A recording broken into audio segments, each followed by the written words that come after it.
Hello, and thank you, Julie, for running a fantastic session. I'm Nicola Villa. I'm working at Mastercard Strategic Growth, and I'd like to pick up on one of the topics that was broadly discussed in the previous session, which is public-private partnerships. I would like to apply also this conversation. I'll introduce my guest shortly on the topic of humanitarian aid. And if you think about humanitarian aid, this has been for a long time the domain of government, philanthropic institutions, and NGOs. The private sector in this field has always been looked at and be provocative as a sort of financial donations and in-kind aid.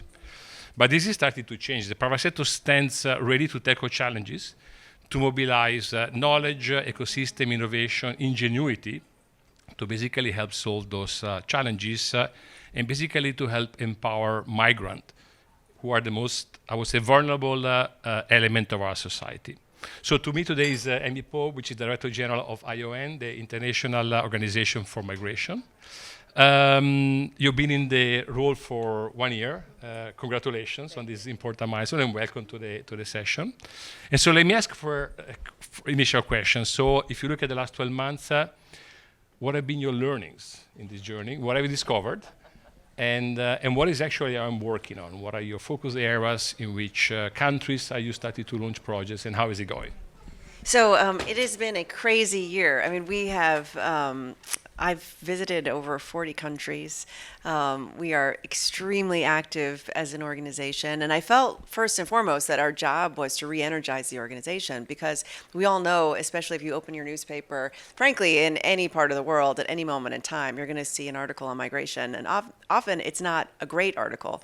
Right? So our goal is to start to change the conversation and demonstrate how migration can be a tool for change and development. So the first thing we did was to roll out our new strategy. Really, the organization works across 180 different countries, and we do a range of activities. So I felt like we really needed to focus on what are we trying to accomplish. And it boiled down to basically three things, right? Number one, we're here to save lives and protect people who are on the move. So that's work we're doing in places like Ukraine or Sudan, Afghanistan, places where people are forced to move because of a variety of factors. But number two, and I think this is one of the ways we partner with you and others, is to drive the solutions to displacement. So that means we don't consider our job to be done just because we've handed you a blanket and a tent and think, okay, you're going to be fine. It's our obligation really to start to think through, how do we enable the capacity of this person? How do we enable them to thrive in a new situation, not just survive? Finally, and this is what I'm most excited about, it's how do we facilitate more regular, legal, safe, dignified pathways for migration? Because frankly, at this moment in time, with the demographic changes that are playing out across the world, with the pressures of climate change, for example, we are going to need migration. And frankly, people are going to move, whether we want them to or not. So how do we take a phenomenon that is happening already and turn it into something that can actually enable more sustainable development, more inclusive growth for more people across the planet? Fantastic. In terms of preparedness, what is the role, in your view, of the private sector and particularly the technology sector? What should we be doing more of, less of, or better? So this is where I think we have so much room to grow.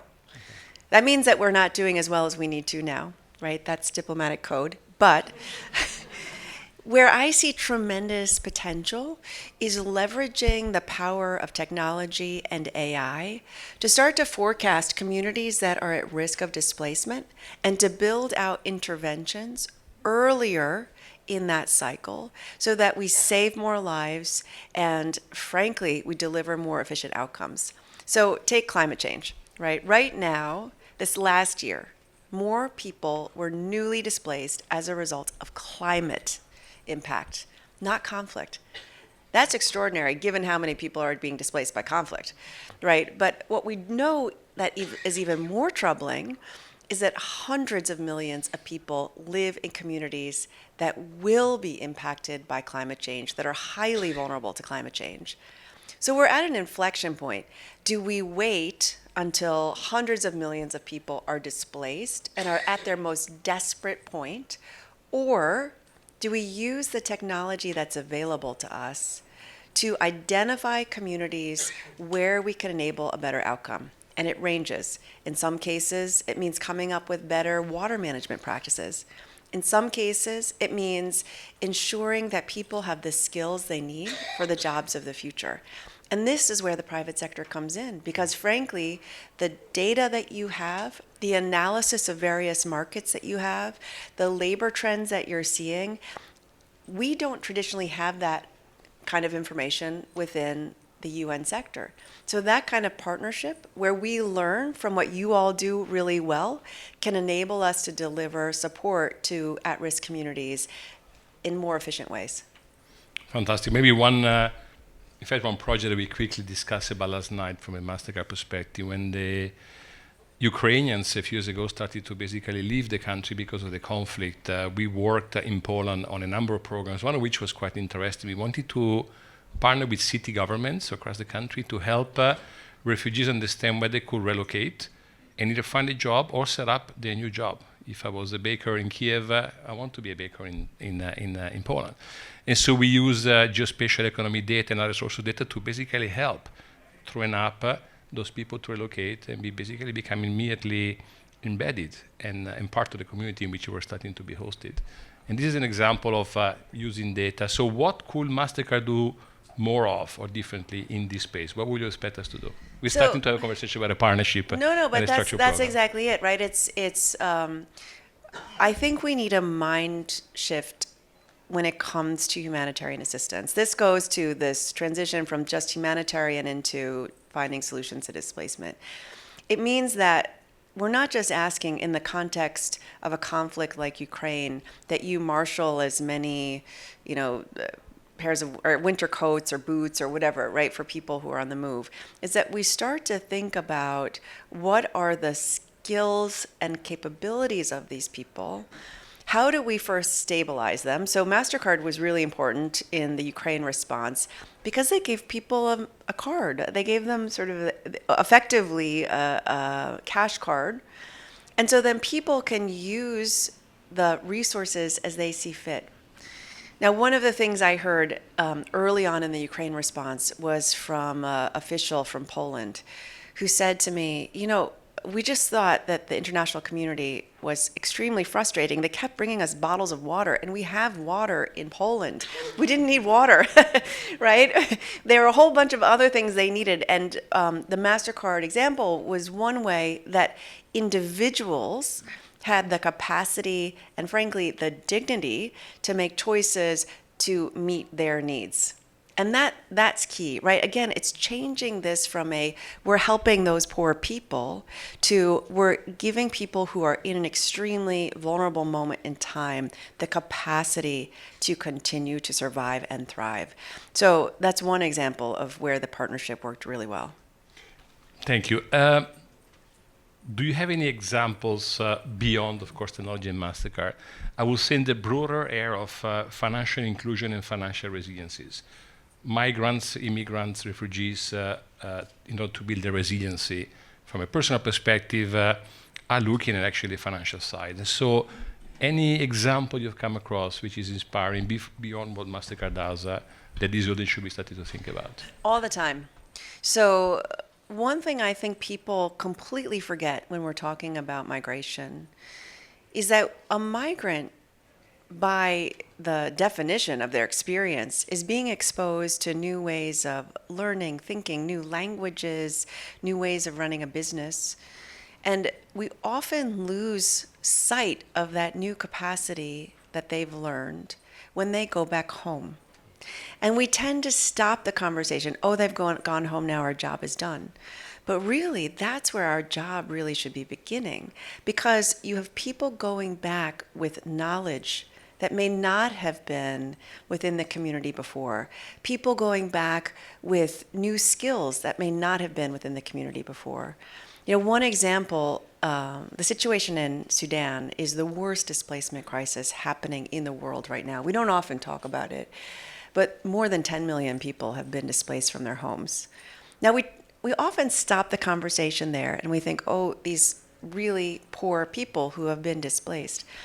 What we forget is that many people went to Sudan in the first place from surrounding countries, South Sudan, from Chad, from Eritrea and Ethiopia, because in Sudan, they had educational and business opportunities that they did not have at home.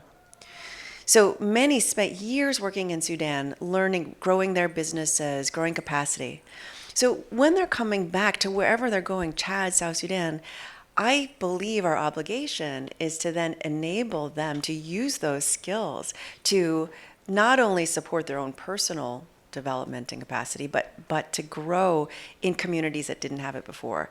And again, it's just, this is where what you all are doing in terms of financial inclusion is key, because often when people go back, is particularly when they're going back in a state of crisis or post-crisis, financial inclusion is one of the greatest barriers. Just getting access, right? So helping us to break that for communities who have been displaced is absolutely key. Fantastic. Let me switch gears and ask a couple of questions on your own personal perspective. So you've had a career in the public sector, you now lead the IOM. What keeps you awake at night? What makes you wake up in the morning? And tell us a bit your personal story. My personal story.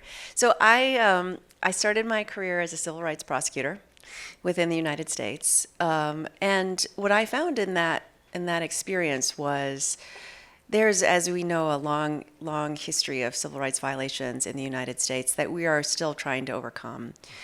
But the one area that I thought was being neglected was actually the civil rights of migrants.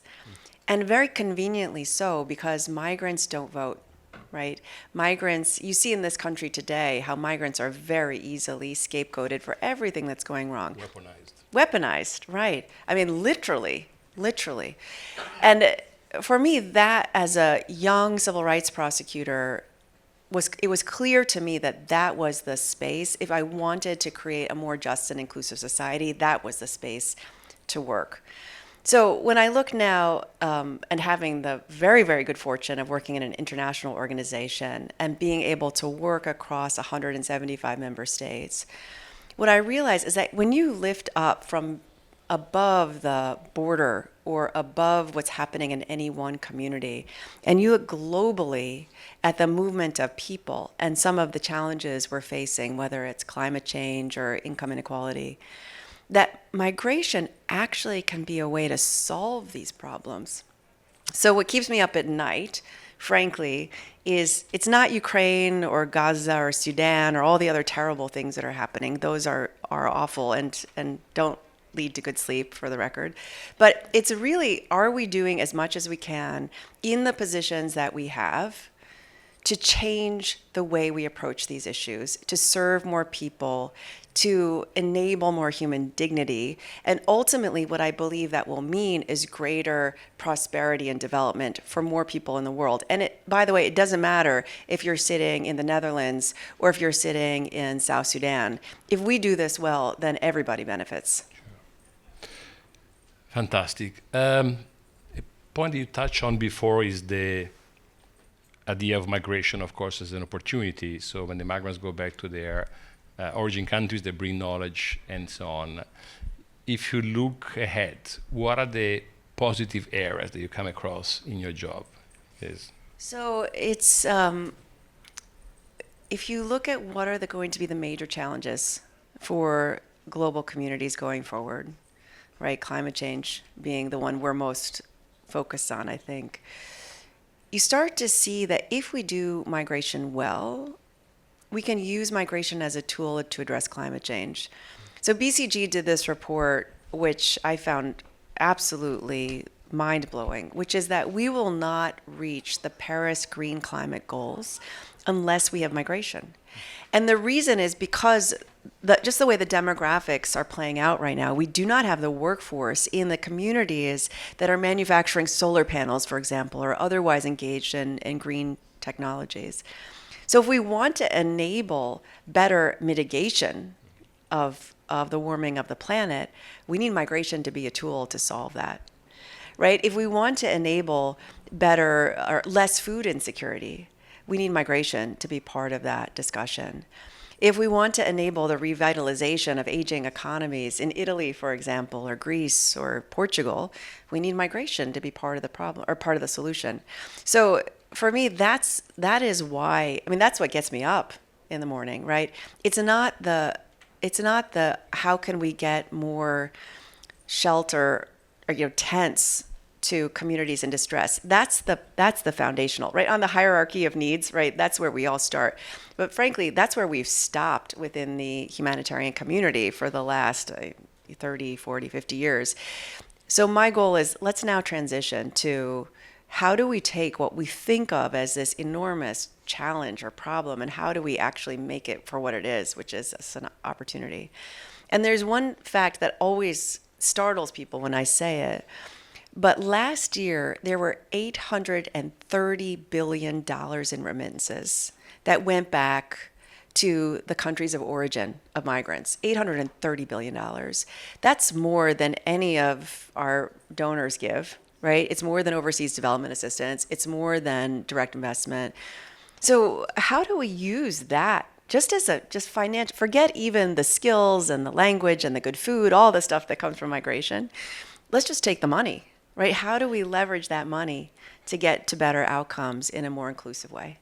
Wow, fantastic. On leadership, linked to this, if you are speaking about this evolution and this future vision, which part of the world, which leaders are you encountering who are, you think, going to drive that? In a world that is becoming more polarized, where migration is being used for political polarization and weaponized. So who are you coming across who really is driving with you that specific vision from a policymaker's perspective? So I'm actually looking to countries like India, frankly. The Indians have been very forward-leaning on this issue, and it's not a surprise given their population growth, right? It is in their economic interest to find ways for their nationals to get jobs. But they've brought it into their strategic planning. So in India, we see the government negotiating labor agreements with countries all over the world. They're also ensuring that their nationals have access to the training they need in order to get the jobs that are available. So that's one excellent model. We see also countries like Germany, which are looking at the issue of migration. They have a political problem that's happening on the issue of migration, but from a policy perspective, they are looking at the demographic changes and the labor needs. And just a couple of weeks ago, for example, they negotiated an agreement with Kenya for more Kenyans to access the German labor market. Right, so those are good examples. And then, of course, Canada, I always have to do a shout out for Canada. their sponsorship programs, which means that communities become part of their solution, right? Ultimately, we tend to talk about migration in terms of national policies, but migration plays out at the ground level. So bringing the community into the migration solutions is key. But also Canada, I mean, when I was last in Canada, I always meet with the private sector wherever I go, because frankly, I think the private sector is the one that's going to drive better migration policy. And I heard from one private sector actor, a big car manufacturing company, that said one of the reasons they decided to build in Canada was because Canada had better migration policies. So they knew they would have a more sustainable workforce for their future workforce development. So that's, again, like, we need the private sector to be an active voice in these conversations. So when we talk about partnering with the private sector, yes, we want your money for humanitarian responses. I won't pretend we don't. But what we really want is your political engagement with leaders who are otherwise so afraid to talk about this issue of migration. And you need to put a little sense into them and say, look, like, if I don't have the workforce I need in order to meet our own targets, we can't invest in your country. So this is win-win. Thank you. That's fantastic. This is already a big call to action, I think, to many of the people in the audience who are presenting the private sector. We have a representation of all sectors here. Any final call to action to the audience in terms of what they should be doing more of together with the IOM? So this is truly a whole of society thing. So if I just leave the private sector to ask for lots of migration, there's always a danger that you all do not pay fair wages or ensure that all people are treated equally. So I need civil society. We want civil society to be active participants in making sure this works. We want the labor unions to be part of a conversation to make sure that people who are often the most vulnerable do not have their own rights undermined. We want bold actors when it comes to things like skills training, right? And we want a longer term perspective. So the example I most often cite is healthcare, right? The world needs healthcare workers. I think it was quite evident from the COVID pandemic that we did not have enough healthcare workers. And what I've seen is it's both disturbing but also promising development, which is that the big economies of the world are now recruiting healthcare workers out of emerging economies. Now, that's good and bad. For the individual, it creates an opportunity to make more money, to get the skills, and to advance individually. The downside is that it's stripping the emerging economies of the workers they need for their own development. So what I most want to see are things like investment in healthcare worker training, nursing schools, elder care, doctors, of course, but across the range, thinking about development as something that could lead to better outcomes for all these economies and for the private sector and for my mom, is absolutely key. So to get there, we really need everybody involved in that solution set. Fantastic. Thank you. I'd like to bring this to an end. You have a very busy agenda you need to run. First of all, we are very proud of the work that you and the team and they are here are doing. As Mastercard, we are looking for partnering more than what we do already right now in this space. I wish you a great rest of the day, very busy. Try not to get too much in traffic over here in New York today. And we look forward to continue the partnership. Thank you for being a good partner. We really appreciate it. Yeah.